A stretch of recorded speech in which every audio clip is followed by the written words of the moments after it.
하나님께서 오늘 우리에게 주신 말씀 구약성경 창세기서 창세기 3장 16절에서 21절입니다. 창세기 3장 16절에서 21절 말씀.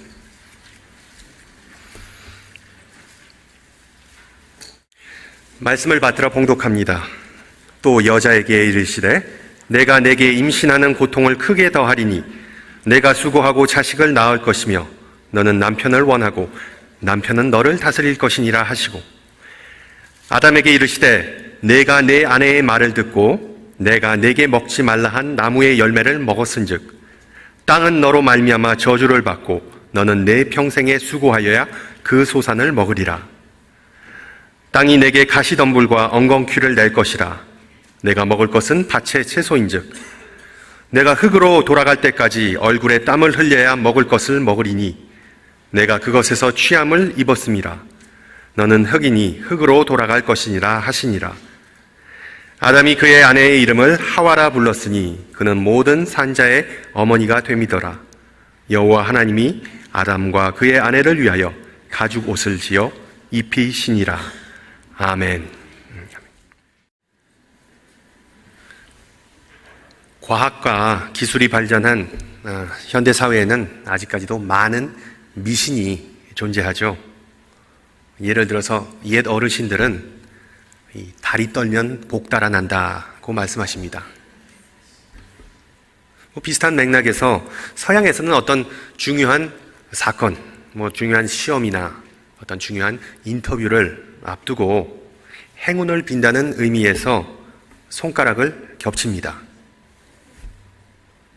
이러한 모든 미신은 결국 인간의 생사화복과 연결되어 있죠.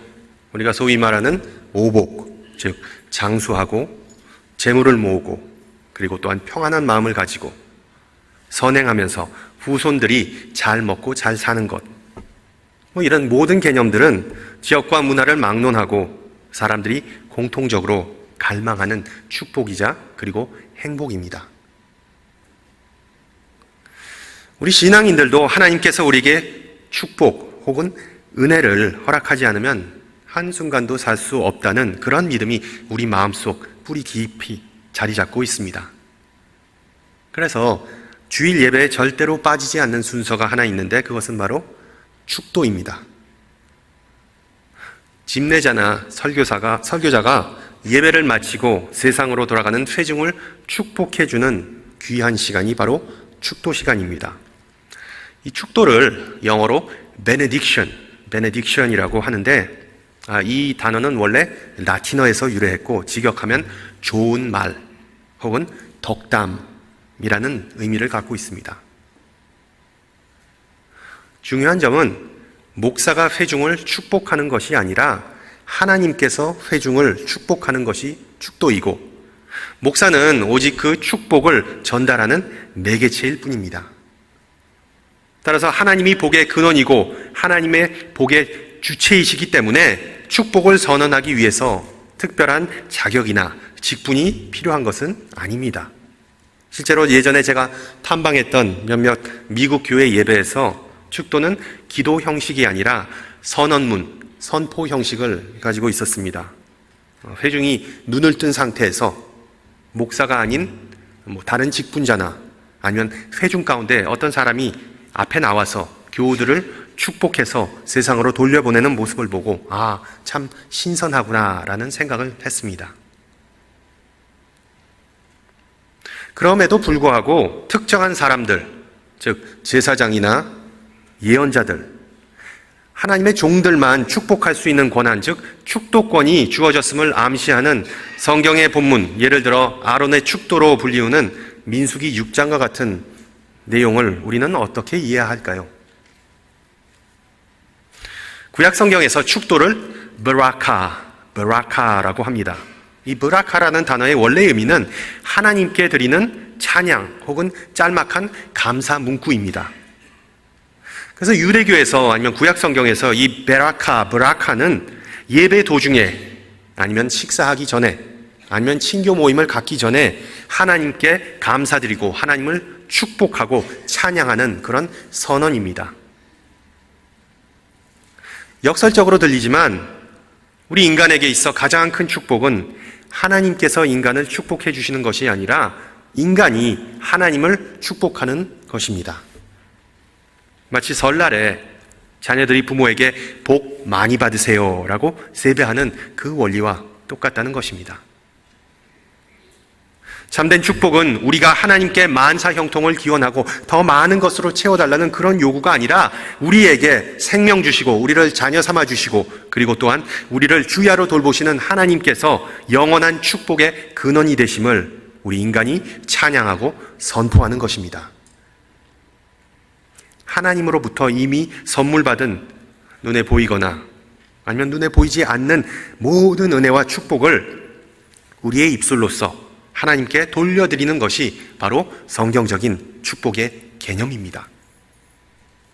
성도 여러분, 하나님을 축복하십시오. 주야로 축복하고 마구마구 축복하시기 바랍니다. 그것이 바로 우리가 하나님께 영광 돌리고 그리고 우리가 하나님께 기쁨이 되는 방법입니다.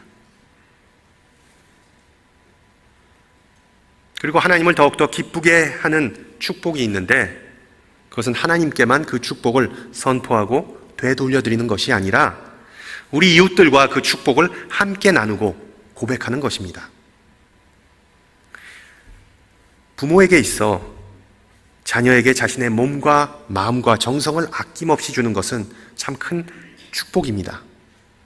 그러나 더 큰 축복은 자녀가 장성하여서 부모의 사랑을 고백하고 그리고 감사한다는 그 고백을 듣는 순간 부모에게는 가장 큰 축복의 순간이 됩니다. 또한 장성한 자녀들이 서로 화평하며 행복한 삶을 사는 모습만큼 부모에게 더 큰 기쁨은 없습니다. 물론 요즘 많은 부모들은 자녀들이 말로써 사랑합니다, 감사합니다를 표현하는 것도 좋아하지만 봉투로 표현하는 센스를 더 좋아하시더군요.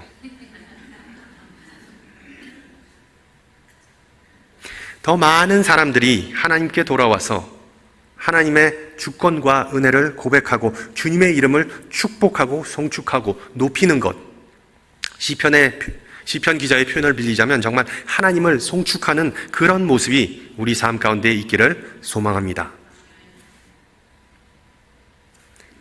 하나님은 천지 창조를 하면서 이 세상 만물을 총 3번 축복하시죠. 다섯째 날 하늘과 바다에 사는 모든 동물들을 축복하시고 그 다음 날 여섯째 날 인간을 포함한 땅 위에 있는 모든 동물들을 축복하면서 생육하고 번성하라, 땅에 충만하고 땅을 다스리라고 명령하십니다.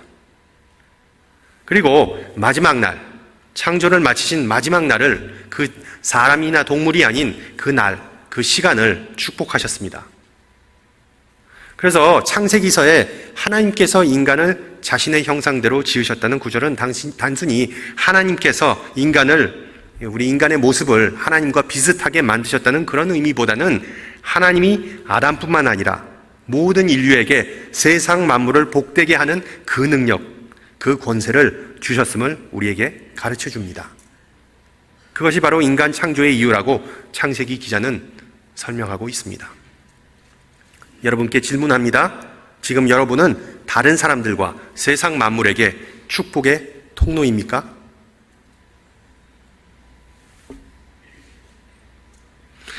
반대로 성경은 인간이 하나님으로부터 저주할 수 있는 능력도 부여받았다고 설명합니다.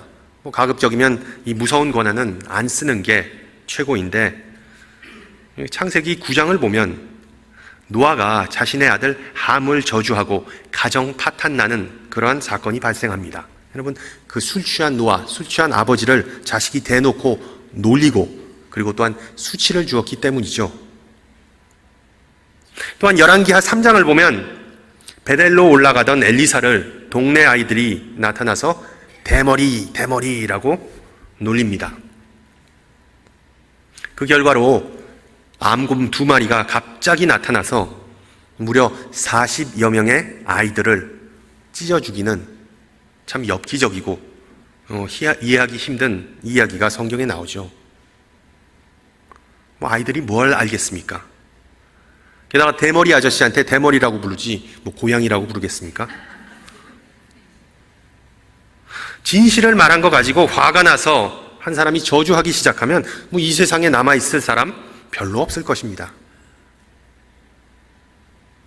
신약에서도 예수님이 무화과 나무를 저주하는 이야기가 나오는데 그 저주 사건은 분명한 상징적 의미를 가지고 있죠. 이스라엘의 멸망이 가까웠으니 이제 너희들은 회개하라를 은유적으로 보여주신 것입니다. 종합해 보면 축복과 그리고 저주, 이 문제에 있어 축복은 그저 좋은 것이고 복된 것이고 저주는 나쁜 것이다, 피해야 할 것이다 라는 그런 단순한 의미를 뛰어넘어서 축복과 저주는 둘 다 하나님의 주권을 나타내는 상징입니다. 바로 오늘 읽은 창세기 3장도 그 메시지를 전해주고 있는 것이죠. 하나님은 생명을 주시는 축복의 하나님이시지만 동시에 하나님을 정말 죄를 미워하시고 죄를 용납하실 수 없는 거룩한 하나님이십니다.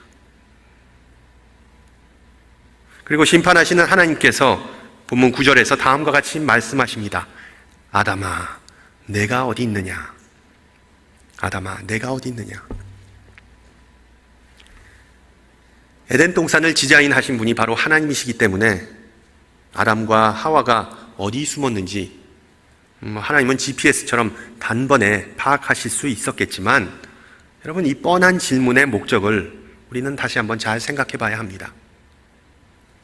하나님이 무지해서가 아니라 아담과 하와가 어디 숨어 있는지 몰라서가 아니라 자비를 베푸시면서 죄를 지은 남자와 여자에게 또 하나의 마지막 기회를 제공해 주시는 것입니다. 물론 그때 아담이 하나님 앞에 나가서 하나님, 제가 잘못했습니다. 하나님 명령을 어기고 선을 그만 넘어버리고 말았네요. 용서해 주세요 라고 말했다면 정말 인류의 역사는 완전히 뒤바뀌었을 것입니다. 그런데 아담은 나는 죄인이 아니라 저기 저 여자가 죄인입니다 라고 고백합니다. 그 앞선 장면에서는 이는 내 뼈 중에 뼈요 내 살 중에 살이다 라는 상당히 닭살 돋는 멘트를 날렸는데 이 남자가 갑자기 위기를 모면하기 위해서 자기가 위기에 빠지니까 우리 남남이잖아, 응? 너 죽고 나 살자라는 그런 태도로 돌변하고 맙니다. 이 말씀의 교훈은 자명합니다. 아내들이여, 남편을 조심하라.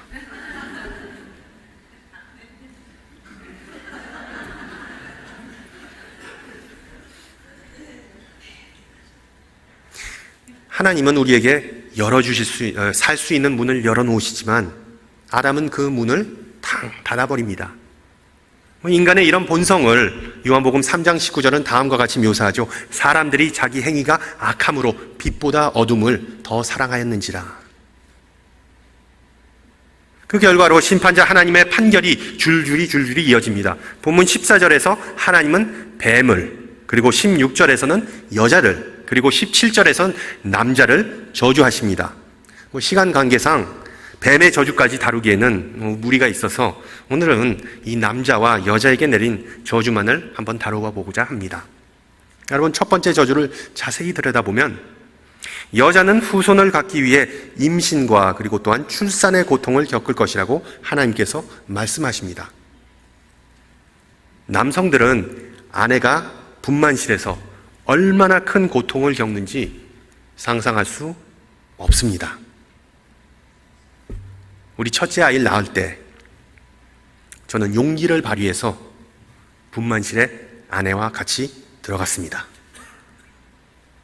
제 집사람이 산통 때문에 고통받는 것을 보면서 물론 애가 탔지요. 근데 애가 탔지만 제가 분만대 위에 누워있지 않는 게 참 감사하구나라는 생각이 들었습니다. 뭐 어쩌겠습니까? 저도 어쩔 수 없는 아담의 후손인가 봅니다.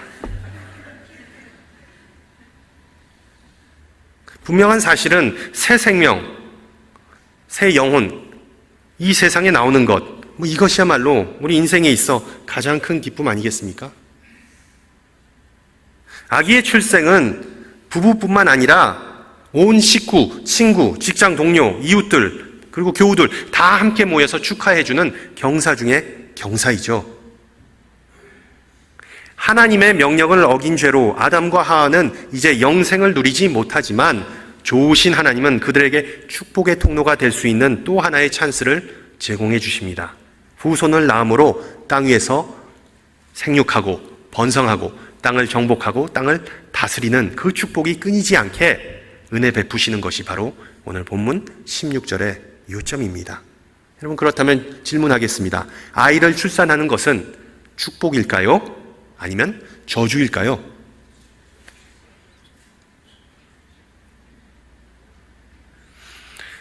마찬가지로 17절의 내용을 보면 아담이 하나님의 말씀은 듣지 않고 아내의 말을 들었기 때문에 이제부터 농사를 지어야지만 먹고 살 수 있다는 그런 하나님의 판결이 나옵니다. 아내 말 잘 들으면 손해볼 일 없다는 어른들이 신혼부부에게 주는 덕담이 있는데 아쉽게도 오늘 이야기는 그게 모든 법칙에는 예외가 있다라는 그런 교훈을 우리가 알 수 있죠. 제가 편파적이지 않습니다.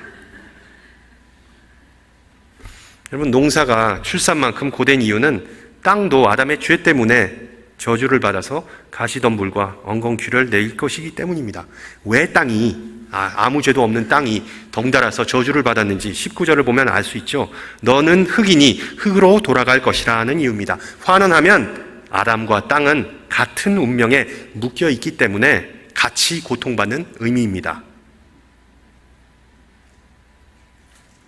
우리가 사는 이 미국과는 다르게 지금 한국에서 청년 실업률은 IMF 사태 이후로 최악인 거의 10%가 넘어간다는 그런 뉴스를 들었습니다. 직업을 구하지 못해서 아니면 구조조정의 여파로 인해서 백수가 되면 어떤 일이 벌어집니까? 인간의 행복의 조건 중에 하나는 일하는 것이고 노동하는 것이고, 그리고 또한 노동은 인간의 존엄성과 그리고 또한 자존감을 상징하는 것인데, 가장이 실직하거나 일을 못하게 될 때 그 한 사람만 불행해지는 것이 아니라 온 식구들, 친구들, 그리고 교우들까지 함께 아픔을 겪게 됩니다. 그렇다면 여러분께 다시 한번 묻겠습니다. 노동하고 수고하고 땀 흘리는 것, 이것은 과연 축복입니까? 아니면 저주입니까? 이제는 알쏭달쏭하다. 나도 모르겠다. 목사님이 무슨 얘기하는지 나 이제는 정신줄 놓겠다. 정답은 yes and no. 케이스 바이 케이스죠. 마치 동면의 양면과 같이 일하는 것은 인간에게 저주 혹은 축복이 될 수도 있다는 의미입니다. 자신의 죄로 인하여 아담은 어쩔 수 없이 노동하게 되죠. 반면에 그 일하는 것을 통하여 하나님은 은혜를 베푸셔서 아담에게 또 하나의 길을 열어주시는 것을 기억하시기 바랍니다. 그래서 우리가 성경을 읽으면서 하나님의 저주와 하나님의 심판, 하나님의 징벌과 같은 그 하나님의 무서운 모습을 발견하면 그 표면적인 모습에, 그 표면적인 의미에만 머무르지 말고 그 내면 깊이 숨어있는 하나님의 본성과 그 하나님의 뜻을 발견하는 데 힘쓰시기 바랍니다. 우리 인간에게 닥쳐오는 환난과 역경의 참된 이유를 헤아리는데 상당한 시간이 걸립니다. 어쩌면 우리 일평생 그 역경과 고난의 의미를 찾고자 헤매면서 사는 것이 우리의 인간의 모습입니다. 그것은 인간의 죄 때문일 수도 있고 사단의 공격이거나 아니면 하나님께서 우리를 훈련하는 경우일 수도 있습니다. 그런데 인간의 즉각적인 반응, 고난과 역경을 겪는 대면하는 인간의 즉각적인 반응은 분노, 실망, 좌절, 그리고 탄식입니다. 어려운 일을 당할 때 우리의 인간적인 본능을 따르는 것이 아니라 우선 잠시 멈춰서 우리의 행보를 돌아보고 하나님께 돌아서서 하나님의 그 뜻과 계획이 무엇인지 분별하는 훈련이, 그 분별하는 훈련의 연속이 바로 우리 신앙생활인 것임을 기억하시기 바랍니다. 이 훈련이 안 되어 있으면 자꾸만 온 세상 만물 그리고 사람들을 인간적인 눈으로만 바라보게 되고 축복과 저주의 차이는 엄청나게 크게 느껴집니다. 그러나 이 훈련이 잘 된 사람은 신앙의 눈으로 바라보면서 결국 축복과 저주의 차이는 한 끗 차이라는 것을 깨닫게 됩니다. 기독교 영성가 맥스 루케이도가 언급하듯이 인간의 악함과 연약함을 하나님은 얼마든지 그리고 언제든지 선으로 바꾸십니다. 이렇게 보면 저주고 저렇게 보면 축복이다. 알쏭달쏭한 속담 같지만 성경을 한번 보세요. 예를 들어 솔로몬 왕의 케이스를 한번 생각해 보면 엄청난 축복을 받은 이 솔로몬은 말년에 가서 하나님을 배신하고 우상 숭배에 빠짐으로써 그 축복이 결국은 저주로 변하게 됩니다. 반대로 요셉이란 인물은 자신의 형들에게 배신당하고 버림받는 그 저주를 겪고 거의 10년의 세월을 바로의 감옥에서 썩게 됩니다. 그러나 그 기간은 요셉이 기도하고 묵상하고 하나님의 때를 기다리는 과정이자 동시에 그 교만한 요셉의 성품을 낮추고 훈련하는 축복의 시간이기도 하였습니다. 그래서 이사야 선지자는 하나님의 이 섭리, 하나님의 이 헤아릴 수 없는 뜻을 다음과 같이 말합니다. 이는 하늘이 땅보다 높음같이 내 길은 너희의 길보다 높으며 내 생각은 너희의 생각보다 높음이로다.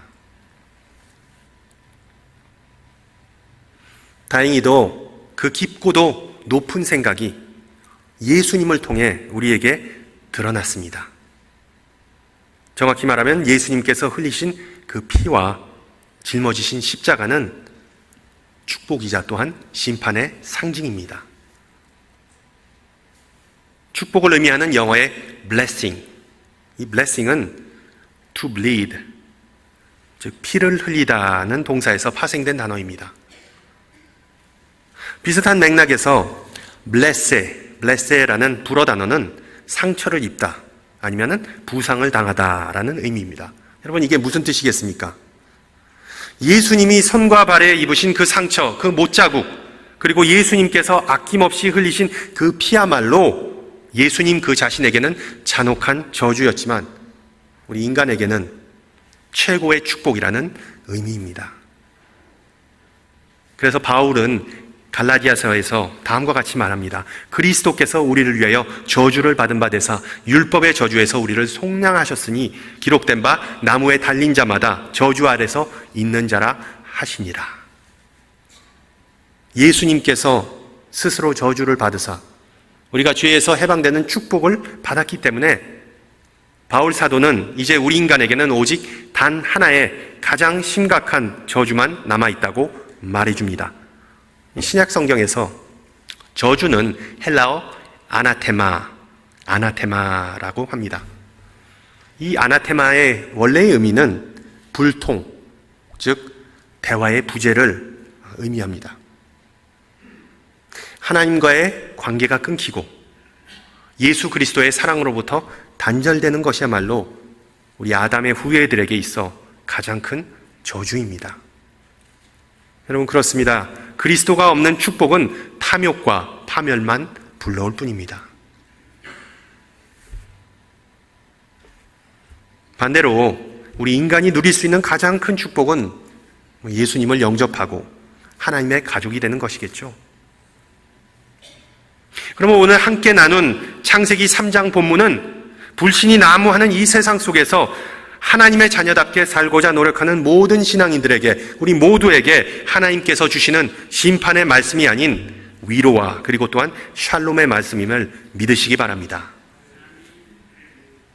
결론적으로 하나님의 사랑에서 끊어지는 것, 그리고 하나님의 사랑과 연결되는 것, 이 두 가지를 제외하고 우리 신앙 여정에 있어, 우리 신앙 생활에 있어 그 어떤 상황도, 그 어떤 사건도 절대적인 축복이나 절대적인 저주가 될 수 없음을 명심하시기 바랍니다.